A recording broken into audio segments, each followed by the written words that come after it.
Okay, I've been trying to. This is my third take on this video, and I'm having a very difficult time doing this video. But I think it's a very important video. And I've been thinking about doing this video for a long time, but then this whole Chris Christie thing came up, and I finally thought, you know what? This is the time to finally put out this kind of thought that I've been having in my head and get people to say what they think about it. Perhaps have some more substantiation in the comments. Chris Christie, I don't know. His name wasn't on the emails.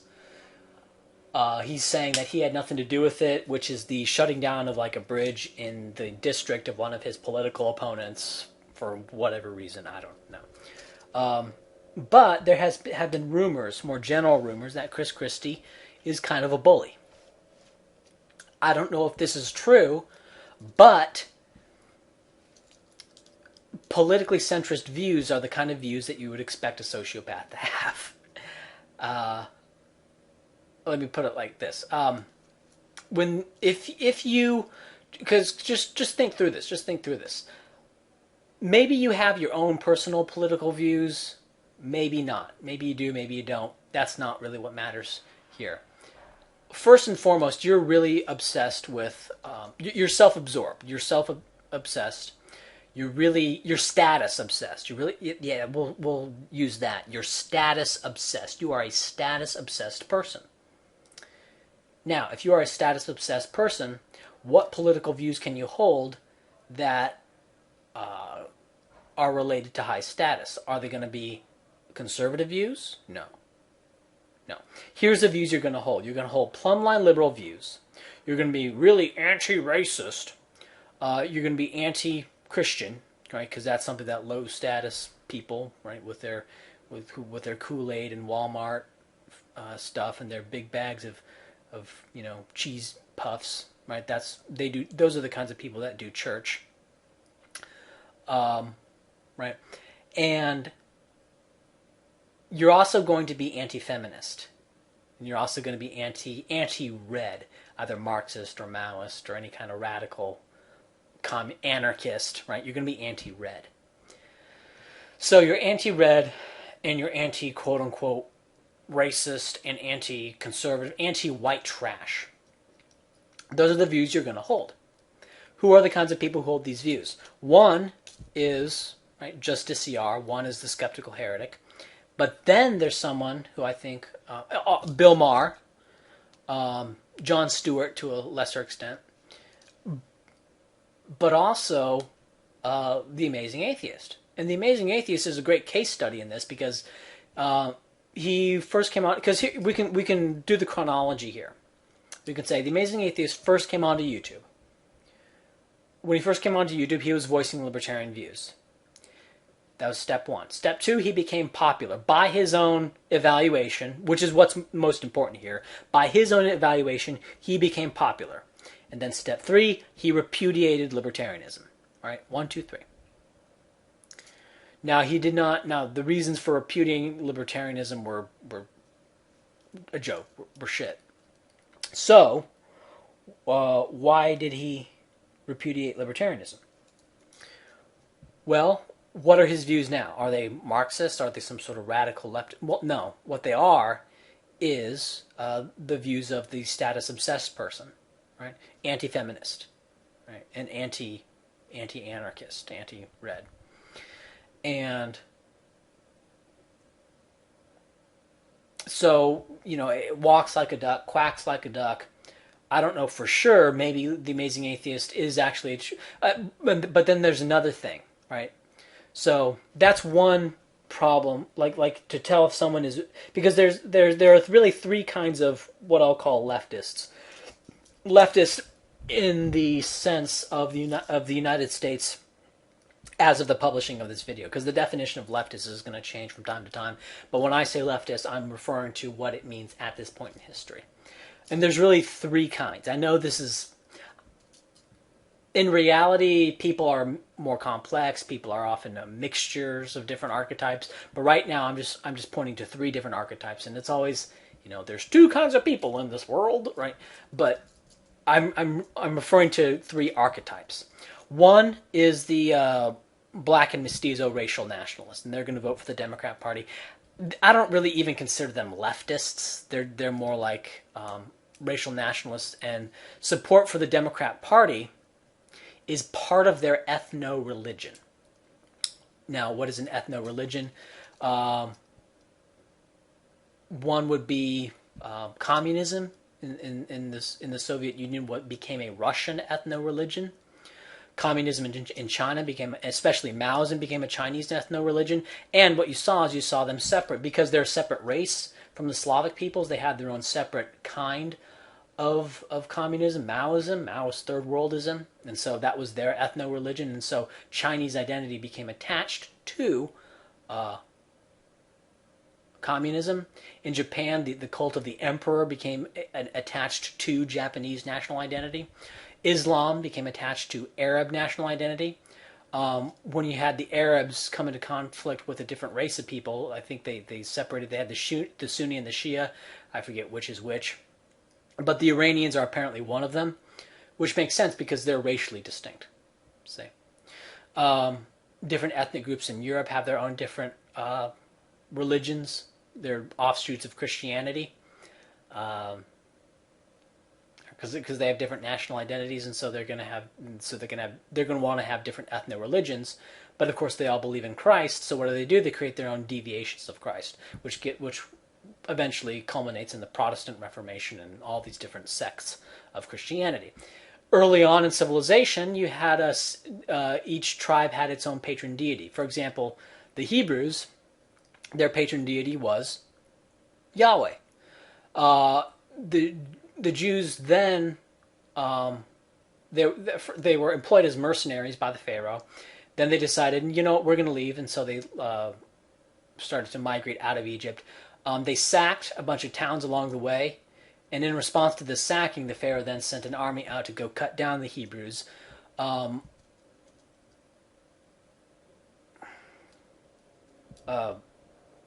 Moses knew a way through the Nile Delta because he had been up there, whereas the Pharaoh's armies had not. The Pharaoh's armies were apparently from further south, and so he was able to get through the Nile Delta while the Pharaoh's armies were basically stuck in the Nile Delta. And then they migrated with the booty that they had gotten from sacking a bunch of Egyptian towns. Then they migrated into Canaan, slaughtered those people, and set up the state of Israel. And then once they did that, they then said that Yahweh was the one and only God, and all the other gods were false.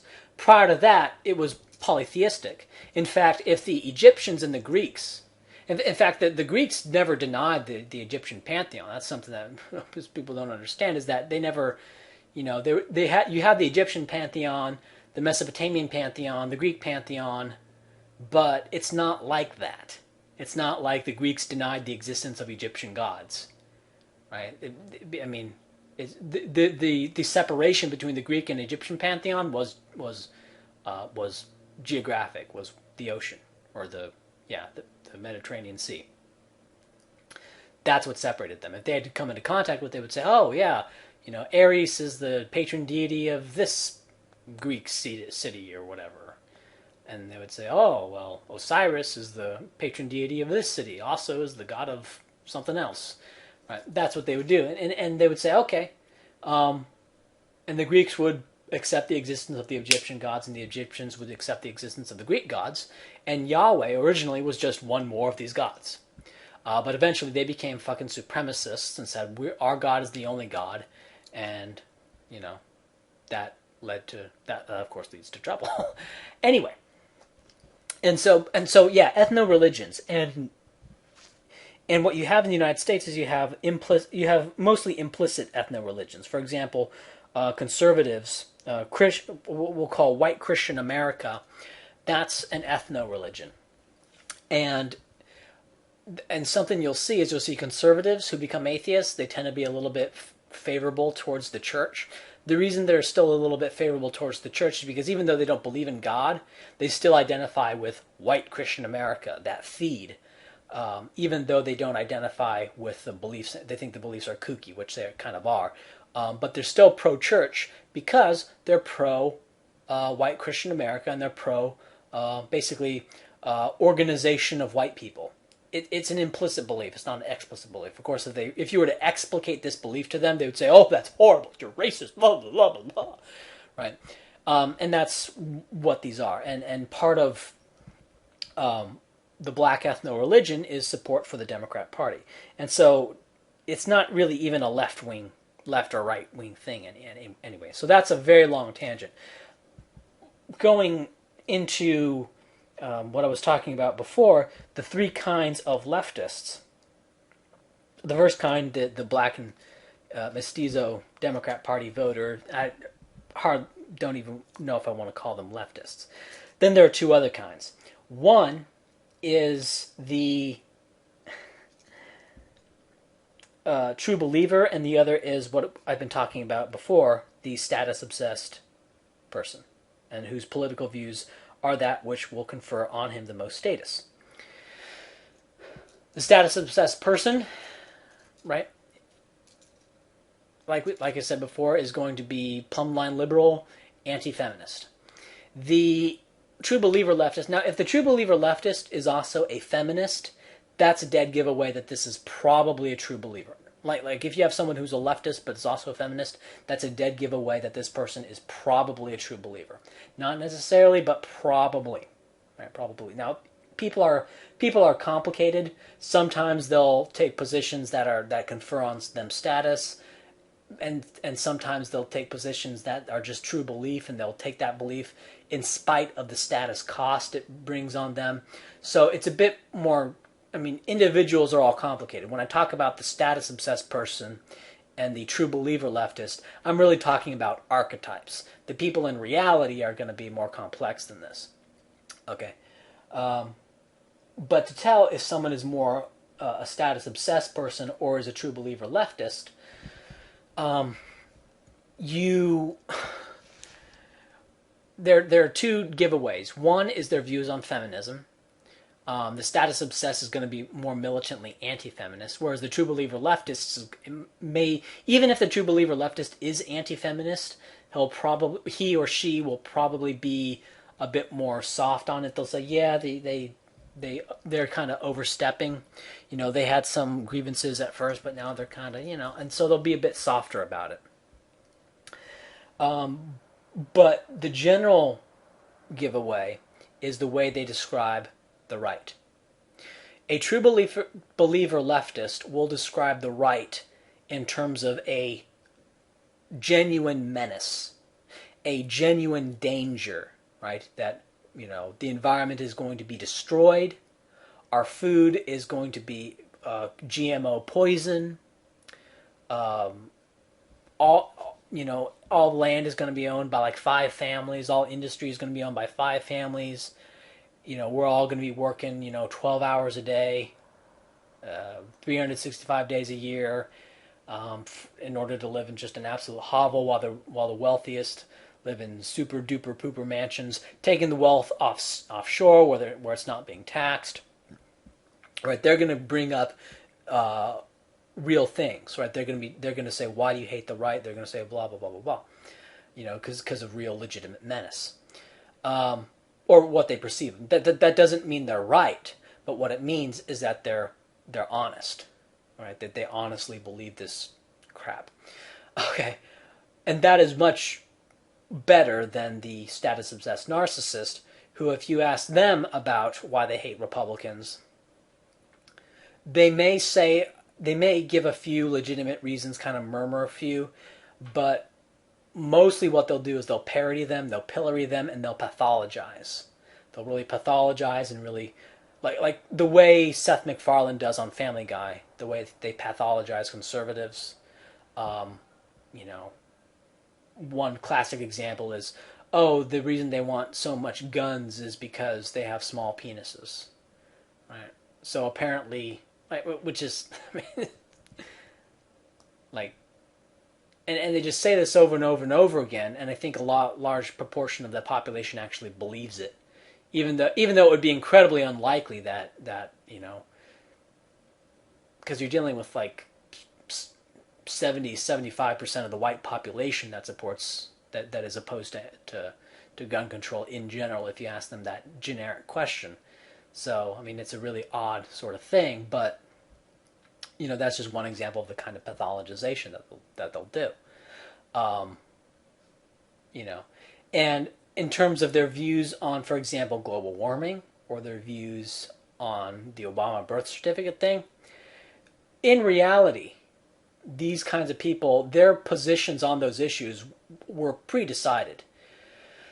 Whether or not their views on anthropogenic global warming turn out to be correct or incorrect, I mean that's a separate issue. That's the actual science of the matter. But in terms of what stances they take on the issue, that's pre-decided, right? Because being belief in anthropogenic global warming, that's the high status position, and so they're going to take that. Whether or not it's true or not, that's the position that they're going to take. Okay, same thing with race and IQ. They're going to take the high status position on that. Although you'll see a few odd things here and there, right? For example, you saw what's his face. I forgot his name. He's a fat drunk. He's a fat drunk with an MBA. He is real pro-U.S. military intervention, which is an unpopular position. Although, you know what? I don't know if I would classify it as a low-status position at this point. I would classify it as very unpopular, especially among the far left. But it's not. But that's not necessary. That's not necessarily a low status position. So for him to mount that position, for the anti-heretic to mount that position, and for Coughlin to mount that position, even though it may be unpopular, it's not a status lowering position to be pro-U.S. military intervention. So, that may actually be the exception that actually proves that it's actually evidence. Like the only things that the only heterodox positions they'll actually take are those that are not status lowering, such as being pro-U.S. military intervention here and there. But anyway, but Bill Maher, for example, like Real Time with Bill Maher, or I don't know if it was a show or a segment on a show that Bill Maher had that was called Politically Incorrect with Bill Maher, and how is he politically incorrect? Well, he would attack the far left, that was the fringe left, the left that was outside of mainstream plumbline liberalism, first and foremost feminists, and that is how he was politically incorrect. The hilarious thing, though, is that Anita Sarkeesian, she's the one who's actually politically incorrect, right? And it's the people who are attacking her, Justiciar and The Amazing Atheist. Those people are the ones who are the most politically correct, right? Because the politically correct position now I have a prediction that in between 23 and 46 years, Anita Sarkeesian's views are going to be plumb the same as those of are going to be mainstream. They're going to be the views held by the majority of people in the United States. But for now they're not. For now they're kind of fringe left, and so the politically correct thing to do is to attack Anita Sarkeesian and attack what are called today the radical feminists. Of course, in 23 to 46 years, I predict they're not going to be radical feminists. They're going to be mainstream, which I think is fucking horrible. But I'm saying this based on some research I've done in terms of public opinion of professors, and it takes about 46 years for the opinion for the majority opinion of professors polled in the United States to become the majority opinion of the public in the United States, with a few exceptions, one of which is communism. So yeah, that's just what this video is about, with a lot of tangents. It's about the political views of the status obsessed versus the political views of the far left, and how you can kind of tell them apart.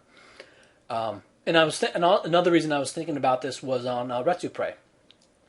Now, Retsupre is a YouTube channel which is devoted to making fun of people on the internet, making fun of video games, but also making fun of people who do videos of video games. And they're kind of funny. They do have a lot of funny stuff, but think about it this way. This is a channel that is dedicated to denigrating other people, other game developers, and people who make videos about video games.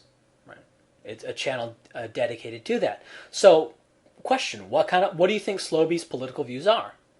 Well, the answer is quite simple. It's plumb line liberalism, anti-feminist, right? And it's they make fun of feminists. They make fun of Tumblr social justice type people, and they really make fun of Southerners. They make fun of people from the South, and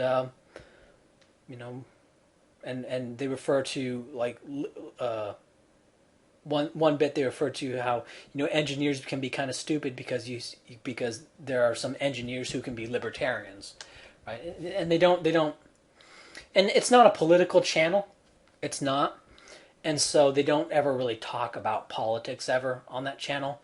But whenever it gets anywhere near that, or they get in a flow of a conversation and just conversation happens, and they say something like that, it's always in line with what I call the political views of the status obsessed, right? Which is exactly what you would expect with this kind of the people who make this channel. And there are some people in the comments who were kind of surprised that they would be so anti-social justice, but well, of course they are. I mean, these are the political views of the status obsessed. What kind of people, other than status obsessed people, would make a channel that is devoted to denigrating other people? Right, and so you also saw Slowbeef trying to interview bigger YouTubers, in the quote unquote Let's Play community, and trying to get good relations with more popular users, right? Which is exactly, I mean, it all lines up there, right? And so I forget where I was going with that, but that's just what you see in these people. And I've been on this Facebook group called Left versus Right. Horrible people in this group. It's really the most disgusting people there are. And in fact, it's so disgusting that anybody who's any good actually leaves the group like right away. They're repelled by it like right away. It's really the bottom of the barrel. But the reason I stay in it is because in this group, I have learned to differentiate the true believer leftist and the status obsessed person. And also I've learned how you interact with them. With a status obsessed person, you don't argue the issues ever. Because their ideology, like your ideology is a map. And for most normal people, they try to come up with a map that best fits the world. Okay?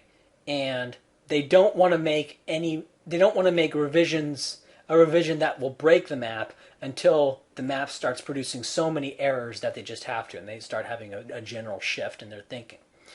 And so that's normal people. And so normal people are going to be resistant to any new ideas to a degree. They're going to be resistant because they have a map, and it's kind of like, okay, I have this theory. It's kind of like a scientific theory, like when you have a scientific theory and then you're presented phenomena that your theory can't explain.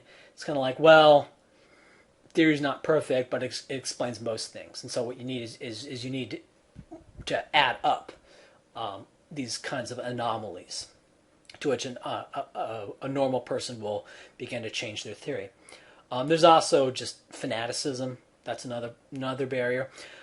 And so even with normal people, you're going to have like major resistance to any kind of change. But the status obsessed person is going to be just absolutely like a stone. The reason being is that their map, like your map, is a map of reality. It's not reality, but it's a map of reality.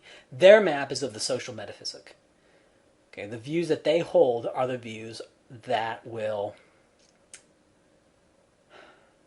they perceive will confer upon them the most credibility, the most respectability, and the most status. It's not about true belief. Okay, it's about what are the high status views, right?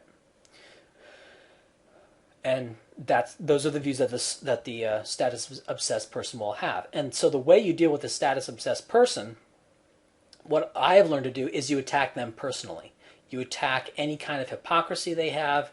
you pathologize them, and they are super, super sensitive to that. And they will avoid you if you do that. And that's what I've learned. I don't think there's any real way to the only way you're going to convince them to change their views is if you somehow change what is respectable. But of course, if I had the power to change what is a respectable view, I would also have the power to let the world know that these people are status obsessed sociopaths, and not let them, really take them to task to the status obsessed views they held before. So, well, wait a minute, why are you changing your views now? Just that it's becoming popular. The Amazing Atheist. No, now you're anti-Obama now that it's popular. But when Obama was popular, you were supporting him, right? Exactly as a status obsessed person will do. See, I mean that's total. I mean it's totally obvious, and it's total shit. So you don't. But I mean, if you're dealing with a true believer leftist, even like a Marxist, even like a real radical nutter, there is more hope with those kinds of people than there is with the status obsessed type. The status obsessed type, their views will not change until the social metaphysic changes. Okay.